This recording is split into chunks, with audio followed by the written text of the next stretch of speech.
bem, sexo. Não sei porquê, né? Só falar essa palavra. Vamos falar de sexo. Esse tema que é tão tabu no meio do evangelicalismo, gente. Sendo que a Bíblia tem tanta coisa boa para falar de sexo. Nós estamos falando nesse mês sobre relacionamentos. Falamos aqui sobre por que crente só casa com crente, sobre julgo desigual. Falamos aqui sobre o valor da solteirice, né, de estar solteiro. E hoje nós vamos, coube a mim, não sei por que escolheram a mim para esse tema, coube a mim falar sobre esse tema, sobre sexo no namoro. Na verdade, eu tenho uma proposta para fazer para vocês nesta noite. Eu quero propor que vocês reconsiderem o sexo dentro dos limites do casamento. Para isso eu quero começar com um texto de referência. Nós vamos ler vários textos bíblicos aqui, mas eu quero começar com um texto de referência, que é Efésios capítulo 5, a partir do versículo 31. A partir do versículo 31, Efésios 5, 31. Eu quero que você abra para você marcar esse texto e guardar na memória, mas nós vamos ler outros textos também. Paulo está ensinando a Éfeso e ele nos dá um conselho muito interessante. Ele começa a falar sobre o papel do homem e da mulher dentro do casamento. Eu já preguei sobre isso aqui na igreja, sobre o sujeitai-vos uns aos outros no temor do Senhor, que o casamento nada mais é do que o homem se sujeitando a mulher se sujeitando ao homem, mas o homem também se sujeitando à mulher. Nós já falamos sobre isso aqui. Mas aí ele diz, olha, citando um texto de Gênesis: eis porque o homem deixará seu pai e sua mãe e se unirá à sua mulher, tornando-se os dois uma só carne. Grande é este mistério, mas eu me refiro a Cristo e à igreja. No entanto, também quanto a vocês, que cada um ame a sua esposa como a si mesmo e que a esposa respeite o seu marido. Paulo está falando sobre ética de casamento, ética de relacionamento. Tanto aqui como em Coríntios ele fala sobre isso também, e nós vamos ver hoje que o cristianismo propôs uma nova ética sobre sexo e casamento no mundo daquele tempo, que foi considerada a primeira revolução sexual da história. Daqui a pouco eu falo mais sobre isso. Mas é interessante que Paulo usa o texto de Gênesis dizendo que o homem deve deixar pai e mãe e se unir à sua mulher, e daí se tornar uma só carne. E esse uma só carne é muito mais do que uma união física. É realmente se tornar um. Se tornar um. E é interessante que Paulo, aqui ele está falando, a Bíblia claramente está dizendo sobre esse se tornar um, o ato sexual. E nós vamos ver que o ato sexual é muito mais do que apenas um relacionamento físico. E que esse mistério, olha que interessante, ele diz que tornar-se uma só carne é um mistério. E qual é o mistério? É o mistério que se compara a Cristo e à igreja. Paulo está dizendo que o prazer sexual é como que um protótipo ou uma antecipação do prazer da união com Deus. Olha que interessante. Ele eleva o sexo a muito mais do que apenas um relacionamento físico. E aí eu gostaria de trazer alguns conceitos para você nesta noite. Eu não vou fazer aqui hoje uma exposição bíblica de um texto só. Eu quero trazer alguns conceitos do que a Bíblia diz sobre o sexo, para que nós possamos aprender um pouco mais sobre isso. E em primeiro lugar, eu quero mostrar que a Bíblia diz, ou nos revela, que o sexo não é apenas um apetite biológico. Sexo não é apenas um apetite biológico. Muitos olham para o sexo apenas como um apetite biológico do ser humano. Ou seja, no passado o sexo era visto como um tabu, mas agora nós entendemos e percebemos que, na verdade, o sexo é semelhante à vontade de comer. Se eu tenho fome, essa é uma necessidade fisiológica minha. Se eu estou com fome, eu preciso de comida para saciar a minha fome. E o sexo nada mais é do que um apetite fisiológico, um apetite biológico. Então o que eu preciso fazer é liberar, para que esse apetite seja satisfeito de maneira saudável, ou comer qualquer tipo de coisa. Então, por isso, nós devemos ter todo tipo de liberdade para satisfazer os apetites naturais, sempre que a gente sentir necessidade. Então, não há razão para que a gente não possa experimentar diversas formas de cozinhas, né? Diversas formas de apetite. Por outro lado, existem outros que olham o sexo de uma forma mais moralista ou inferior, algo carnal, físico, e que o sexo deve ser reprimido na nossa vida, que sexo é algo mais baixo, sujo. E essa foi a visão, infelizmente, da igreja durante a Idade Média, em alguns sentidos, em alguns círculos religiosos ainda é assim. O sexo deve ser usado apenas para reprodução, para que filhos possam ser gerados. É algo. Eu lembro, gente, que eu ouvi o testemunho de uma senhora uma vez, que falou que na época dela, quando eles casaram, os corpos não podiam se tocar. Então, na lua de mel, era realmente um lençol com um buraco. Porque é algo, assim, é algo sujo, é pecaminoso. E existem algumas pessoas ainda que interpretam a Bíblia de forma grotesca, dizendo que o pecado original foi o sexo. E que o sexo é a origem de toda a maldade. Nada mais longe da realidade. Na verdade, a Bíblia nos mostra uma forma totalmente diferente de um apetite apenas biológico, fisiológico, que nós precisamos satisfazer. E também mostra que o sexo também não é algo vil ou baixo, não é uma forma diferente. Existe uma outra forma de olhar o sexo hoje em dia. Se por um lado as pessoas olham apenas como um apetite fisiológico, por outro lado algumas pessoas olham como algo sujo, um tabu, algo que nós não devemos mencionar. Por outro lado, na modernidade, na pós-modernidade, na época contemporânea que nós estamos vivendo, o sexo passou a ser visto como uma forma de encontrar a minha própria identidade, ou de expressar a minha própria identidade. A minha identidade está vinculada, a forma como eu expresso quem eu sou, está vinculado no relacionamento sexual, como uma forma de encontrar a mim mesmo. Você pode até mesmo desejar sexo no casamento, constituir sua família, se essa é a sua decisão individual, essa é a sua forma de expressar sua identidade. Mas eu tenho uma outra forma de expressar a minha identidade, e o sexo é visto dessa forma. Mas a Bíblia, diferente desses conceitos, nos traz uma outra proposta. Nós vemos que o sexo, de certa forma, é um apetite, ou seja, é uma necessidade fisiológica do corpo humano, mas nem de longe se compara a apenas um apetite por comida ou por alimento. Ele está muito além disso e maior do que isso. O próprio C.S. Lewis sugeriu uma ilustração dele no livro Cristianismo Puro e Simples, dizendo, olha, se a gente for fazer esse tipo de comparação de que o sexo é apenas um apetite natural, imagine o quão estranho seria um país onde existisse shows de striptease, mas ao invés de mulheres existisse comidas. E aí fosse tirando aquele negócio assim, né? E as pessoas ficam excitadas, alvoroçadas, babando. Isso seria doentio, não é mesmo? Isso seria algo muito estranho. É justamente para mostrar que o sexo não é apenas um apetite. Ele está para além disso. O sexo é algo que envolve não apenas a satisfação física, mas nós vamos ver hoje que o sexo afeta profundamente o nosso coração. E o problema é que o pecado também afeta diretamente o nosso coração. E se o nosso coração foi afetado pelo pecado e o sexo afeta o nosso coração também, isso pode se tornar um grande problema. Mas uma coisa é certa, que eu gostaria de falar. Em primeiro lugar, o sexo, portanto, não é apenas um apetite. Mas em segundo lugar, a Bíblia nos mostra que o sexo não é sujo.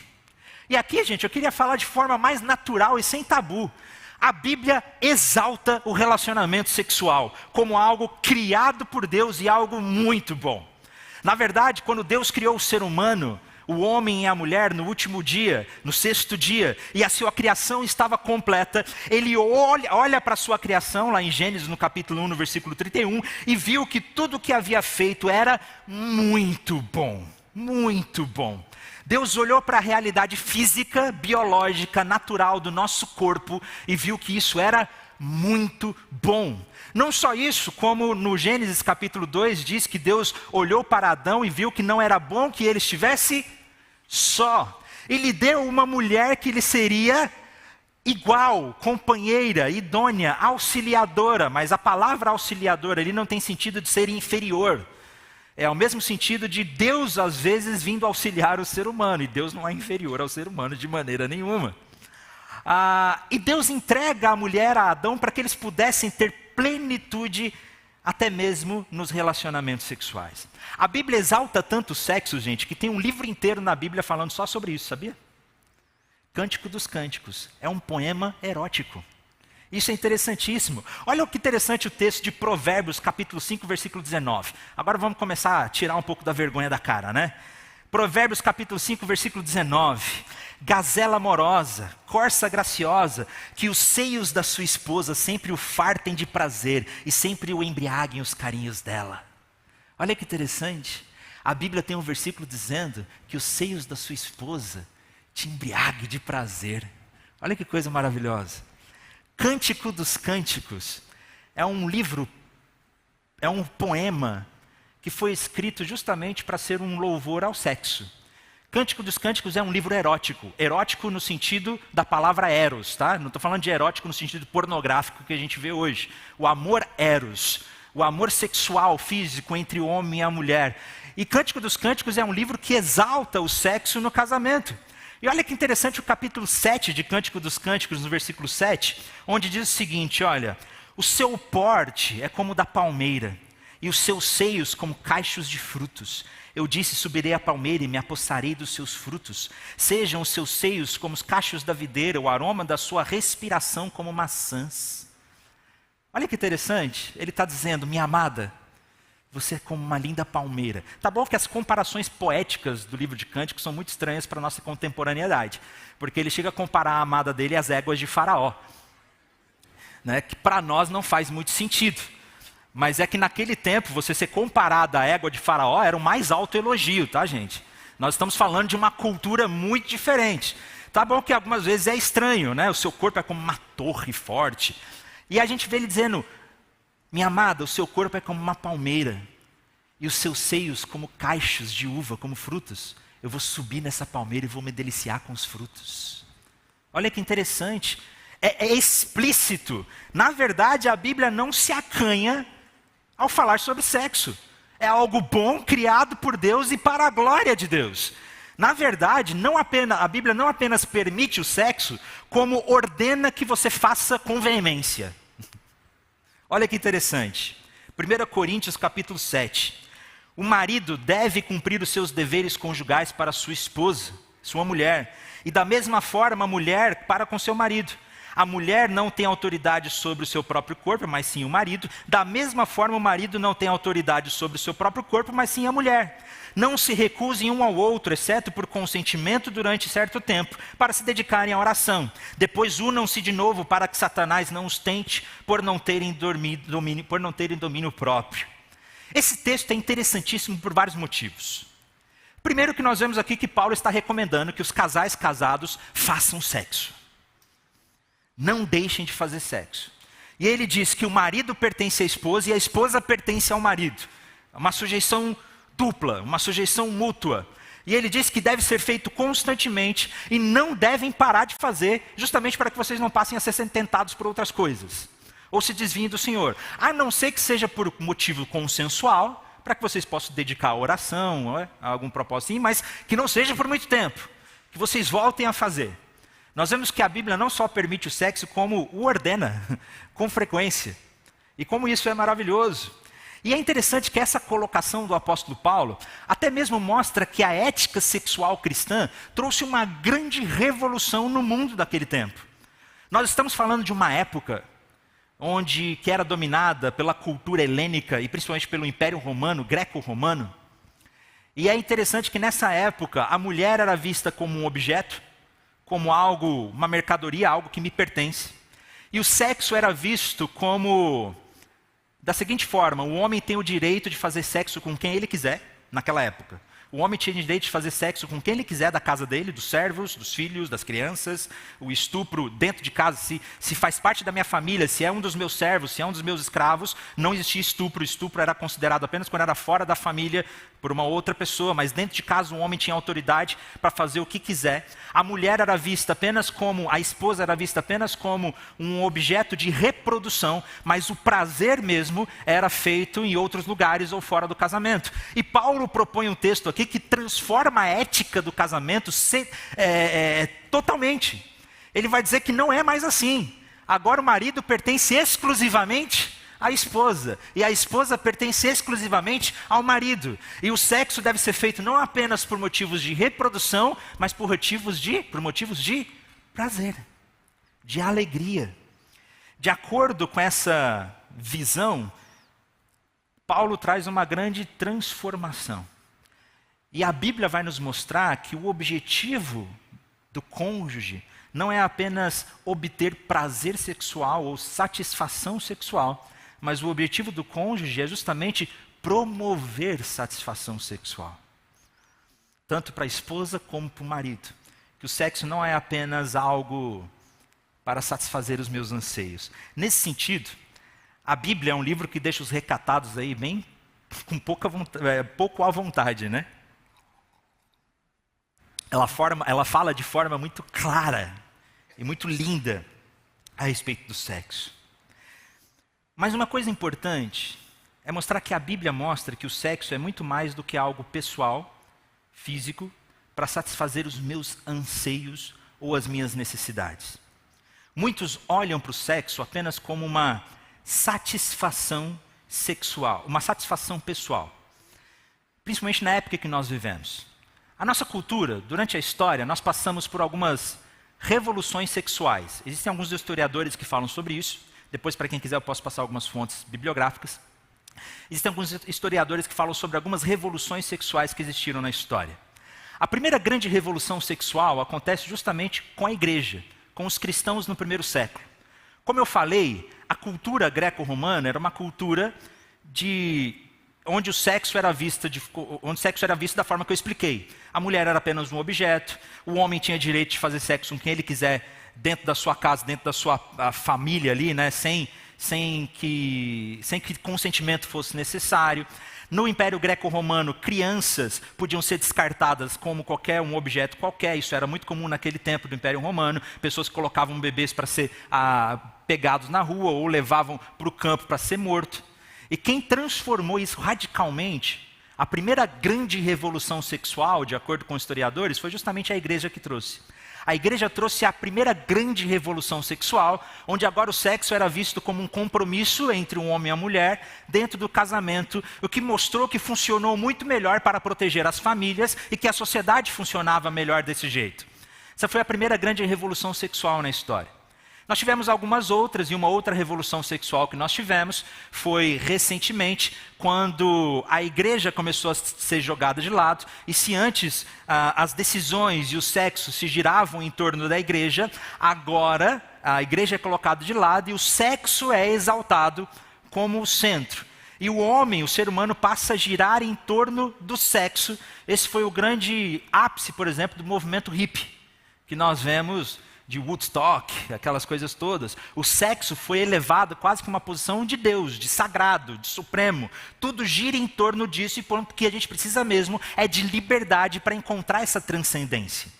Mas nós passamos recentemente por uma terceira grande revolução sexual, que o sexo foi tirado do centro e o que foi colocado no centro agora é o self, é o eu mesmo.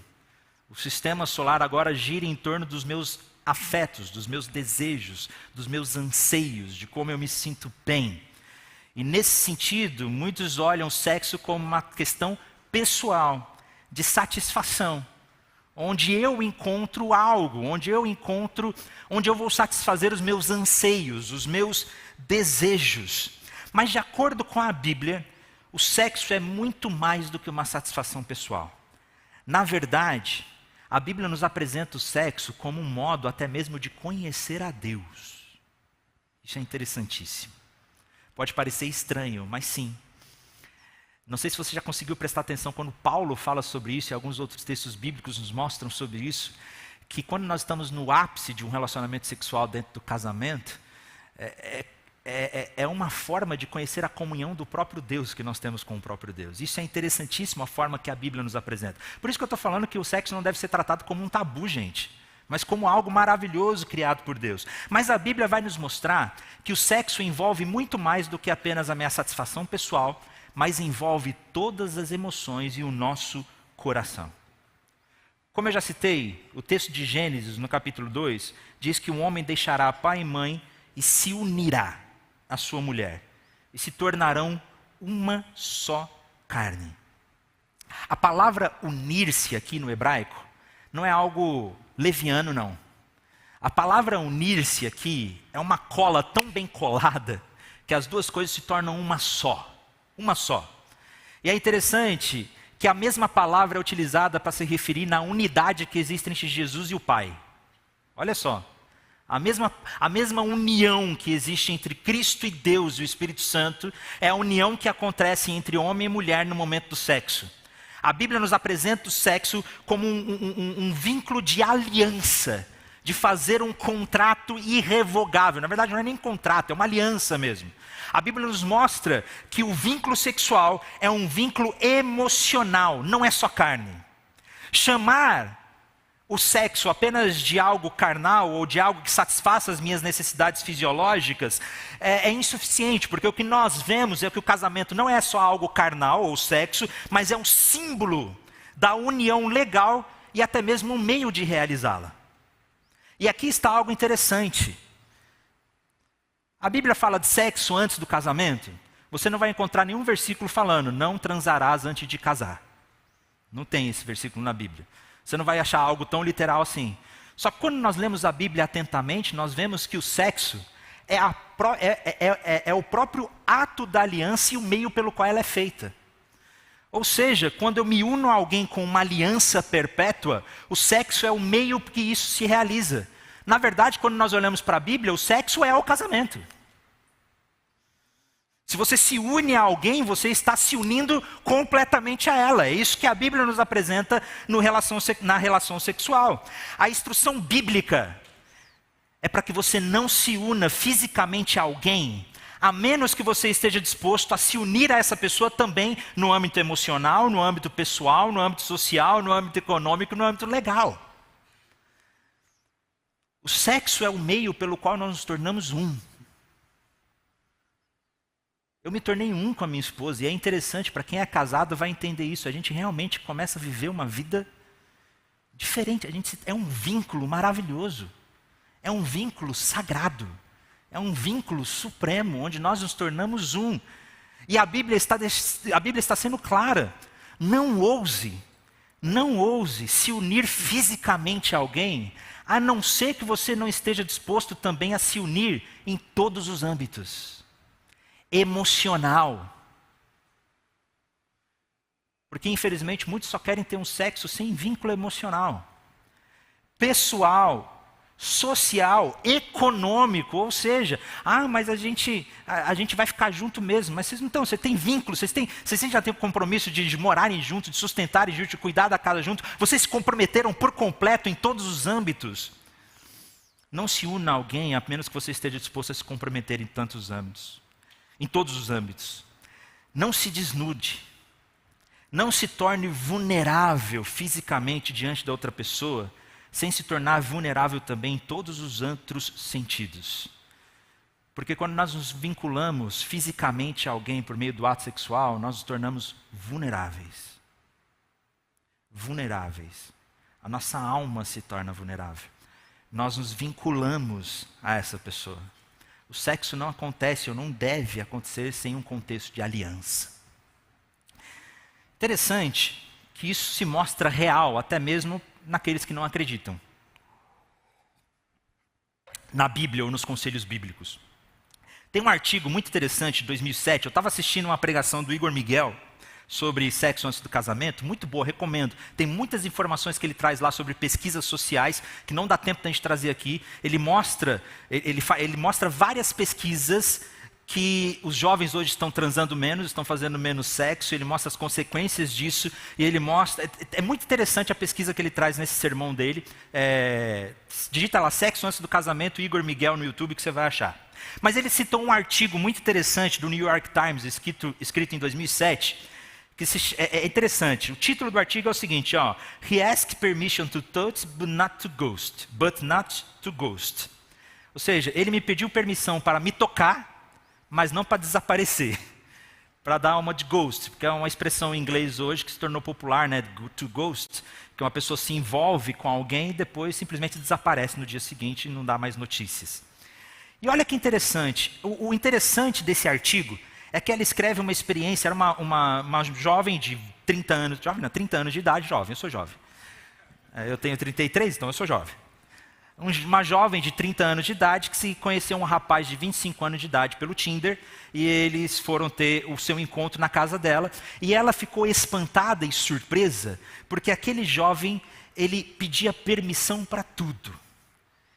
Eu posso tocar em você? Pode. Eu posso tirar sua blusa? Pode. Eu posso tirar o seu sutiã? Pode. Eu posso. Ele foi pedindo permissão para cada detalhe. E aquela moça relata no artigo que ela achou aquilo muito estranho, mas que ela gostou. E ela diz, olha, aí está no texto, eu gostei disso como uma forma de cuidado. Eu simplesmente não estava acostumada a ser cuidada dessa maneira. Isso é muito interessante. Por quê? Porque ele pediu meu consentimento repetidamente, então o sexo parecia um ato sagrado. Olha que interessante. Justamente porque ele demonstrou o cuidado, a pedir permissão o tempo todo, aquele momento sexual pareceu sagrado. Algo maior do que apenas um vínculo físico.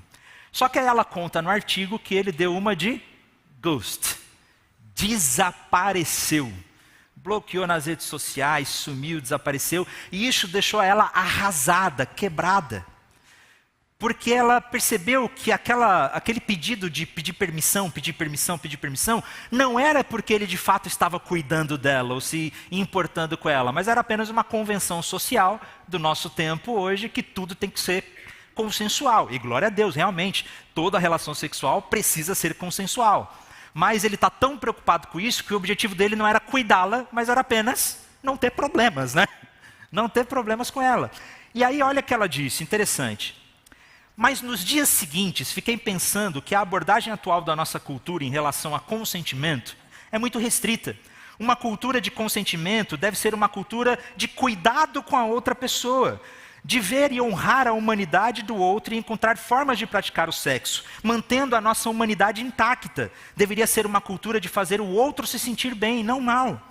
Eu gostaria que pudéssemos ver o consentimento como algo que tem menos a ver com cautela e mais com o cuidado com a outra pessoa, com a pessoa inteira, tanto durante um encontro quanto depois, quando muitas vezes estamos mais vulneráveis. Gente, essa moça percebeu e está relatando que o sexo é muito mais do que um encontro físico para satisfazer as nossas necessidades. A nossa alma se vincula àquilo. O nosso coração entra naquilo. É algo grandioso de se tornar uma só pessoa. O sexo acaba se tornando um vínculo profundo que mantém a gente muitas vezes preso àquilo. É por isso que muitas pessoas acabam ficando presas a relacionamentos tóxicos, por exemplo.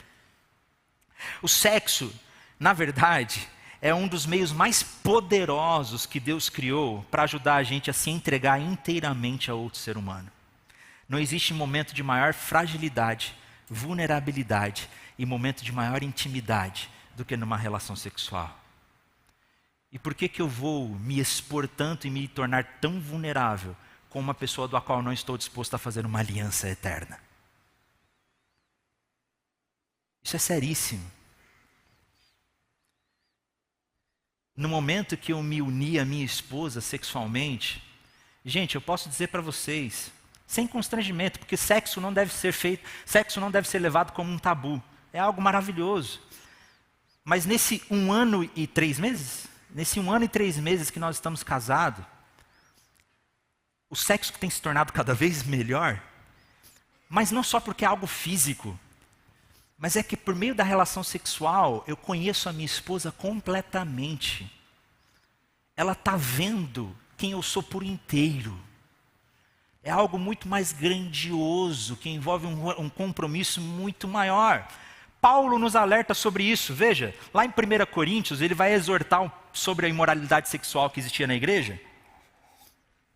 Ele vai falar que homens não deveriam se deitar com prostitutas. Interessante, porque como eu falei, naquele tempo era muito comum que homens tivessem a sua esposa apenas como objeto de reprodução sexual, mas o prazer mesmo era buscado muitas vezes em prostituição e até mesmo em rituais religiosos de prostituição, onde buscavam encontrar o divino, era algo sagrado. E olha o que Paulo diz em 1 Coríntios, no capítulo 6, versículo 16. Ou não sabem que o homem que se une à prostituta forma um só corpo com ela? Porque, como se diz, os dois se tornarão uma só carne. Olha o que Paulo está dizendo, olha, não se una a uma prostituta. E aqui não preciso falar que é só prostituta não, não se una a outro relacionamento sexual, porque quando você faz isso, você se torna um. É um vínculo de coração, é um vínculo muito maior do que você imagina. E aí Paulo vai continuar dizendo no versículo 18, fuja da imoralidade sexual. Qualquer outro pecado que uma pessoa cometer é fora do corpo, mas aquele que pratica imoralidade sexual peca contra o próprio corpo. Será que vocês não sabem que o corpo de vocês é santuário do Espírito Santo, que está em vocês e que vocês receberam de Deus e que vocês não pertencem a vocês mesmos, porque vocês foram comprados por preço? Agora, pois, glorifiquem a Deus no corpo de vocês. E aí Paulo, nesse texto, ele está censurando a monstruosidade que é uma união física, sem que estejam presentes todos os outros tipos de união que o ato sexual reflete. Emocional, conjugal, legal, todos esses tipos. O C.S. Lewis ele usou uma ilustração muito interessante, que um sexo sem casamento é como a gente provar uma comida sem engolir e digerir. Imagina, a gente vai no restaurante, muito gostoso. Gostei. Sem engolir, sem se vincular como um todo. Na Bíblia, o sexo é um instrumento de compromisso. Eu sei que diante da revolução sexual que nós vivemos ultimamente, como eu falei, onde o centro se tornou o self e o sistema solar gira em nosso redor, é quase que um absurdo pedir para um adolescente se guardar até um casamento, né? Na verdade, existem algumas pessoas, ou até mesmo psicólogos, que dizem que até não é saudável fazer isso. Que é bom para o corpo que você deixe as pessoas se liberarem. Mas a Bíblia recomenda a abstinência sexual antes do casamento, não é porque ela tem uma visão negativa do sexo, não. Muito pelo contrário, mas porque tem uma visão extremamente positiva.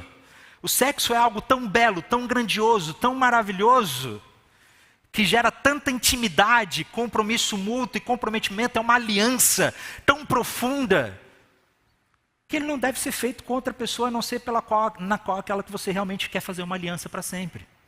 Isso é importantíssimo.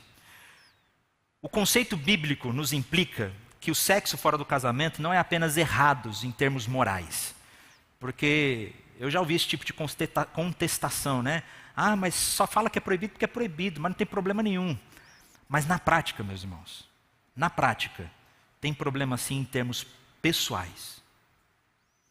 Eu lido com aconselhamento. Eu sou pastor. Eu lido com aconselhamento. Eu sei que uma relação sexual não é algo só físico que não leva o emocional junto. O sexo fora do casamento, por irônico que possa ser, nos destrói assim.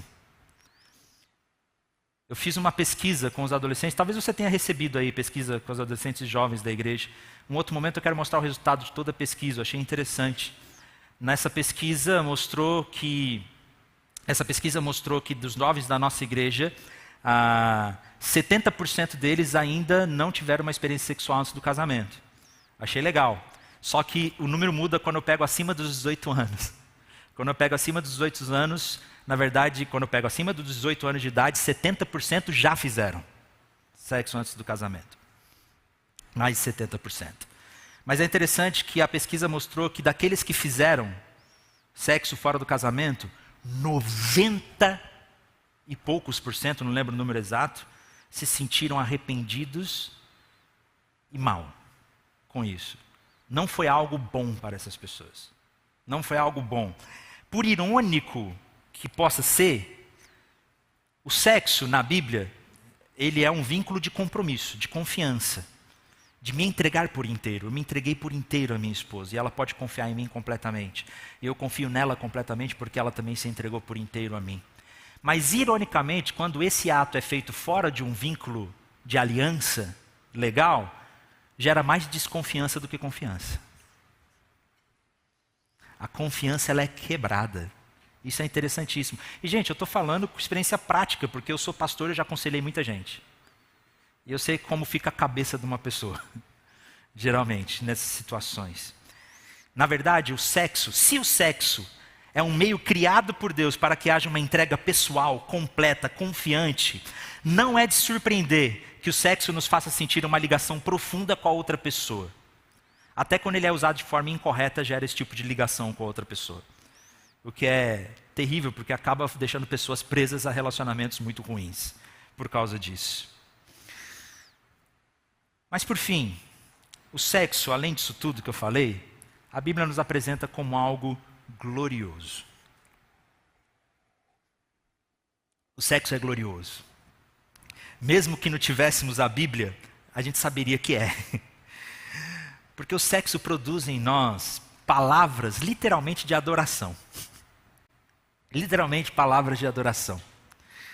Nos leva a gritar de alegria e louvor. E ele é glorioso por causa disso, e a Bíblia não se constrange.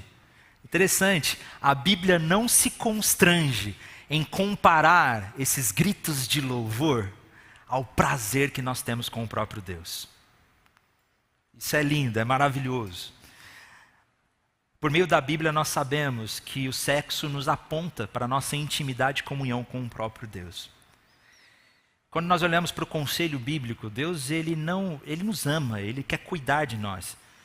E Ele diz que a melhor decisão que nós podemos ter é de nos entregar intimamente para alguém apenas quando nós estivermos dispostos a nos entregar por completo numa aliança.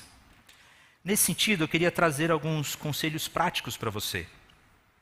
Não é conselho de como transar, não. Isso você aprende. Na verdade, uma das coisas mais absurdas que existe é o famoso argumento de que a gente tem que testar antes para ver se tem compatibilidade. Isso é uma asneira, gente. Sexo é um ato de intimidade onde a gente vai se tornando cada vez mais íntimo e melhor.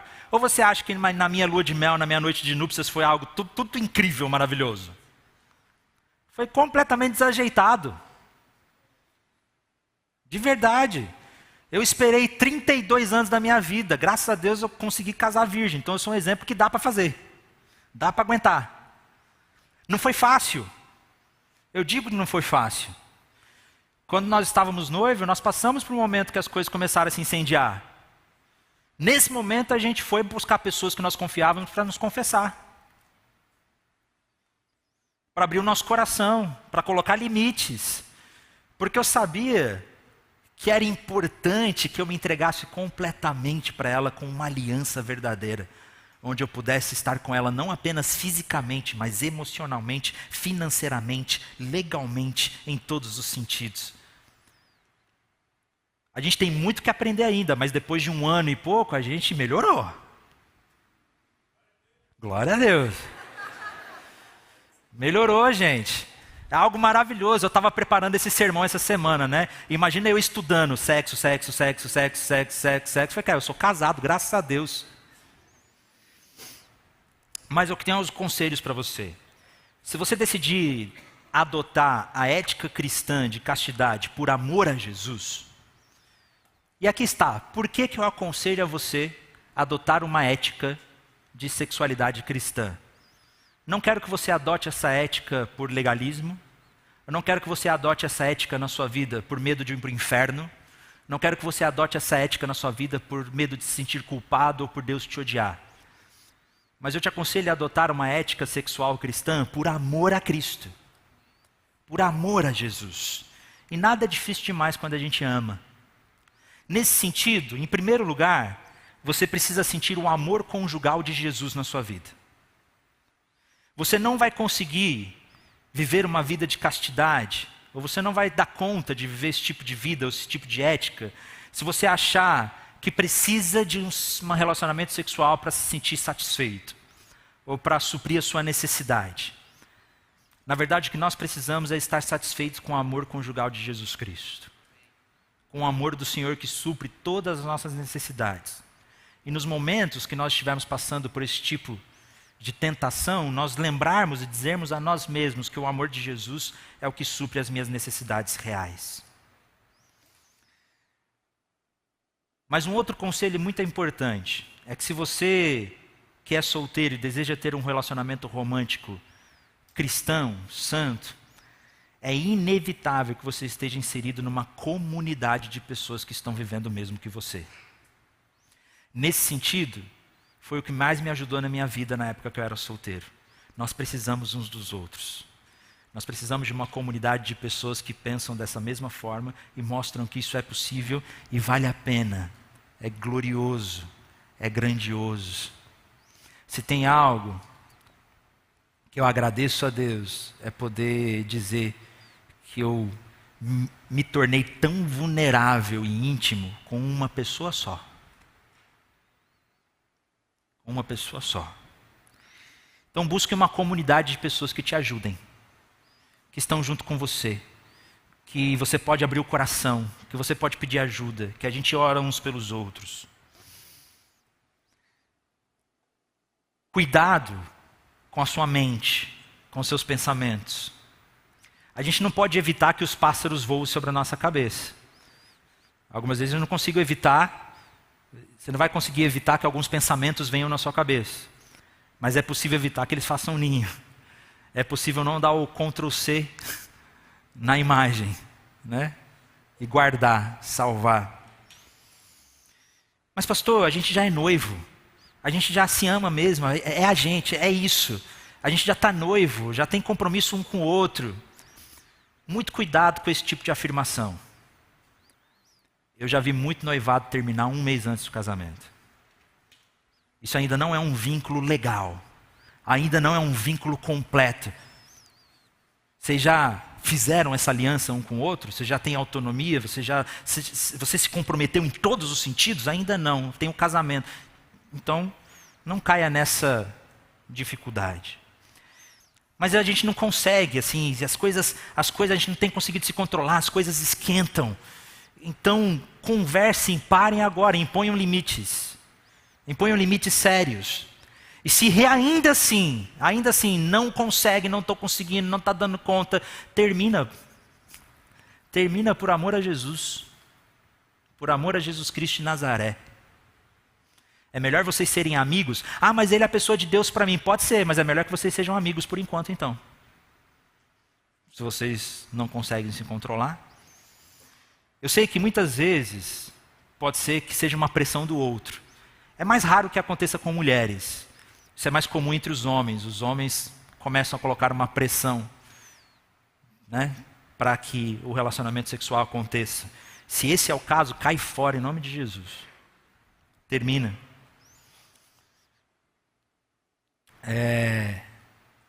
Mas aqui eu quero trazer a mensagem mais importante de todas.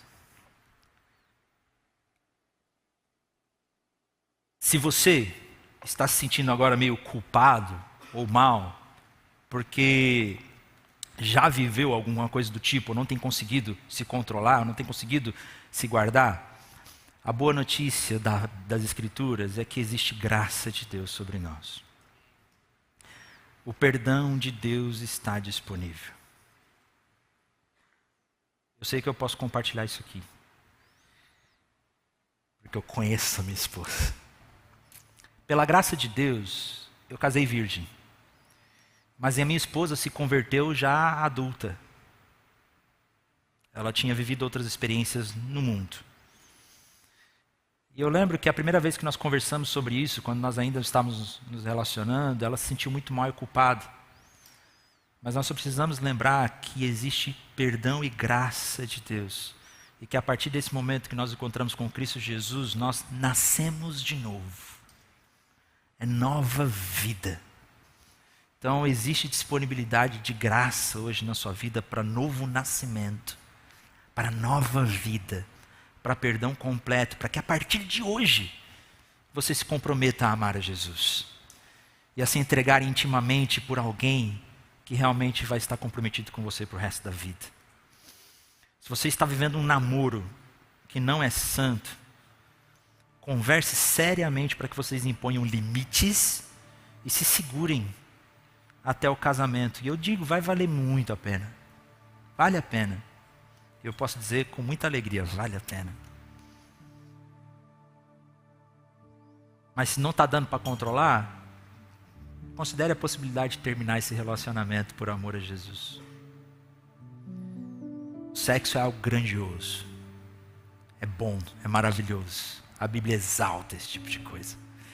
Portanto, deixará o homem pai e mãe e se unirá à sua mulher e se tornarão uma só carne.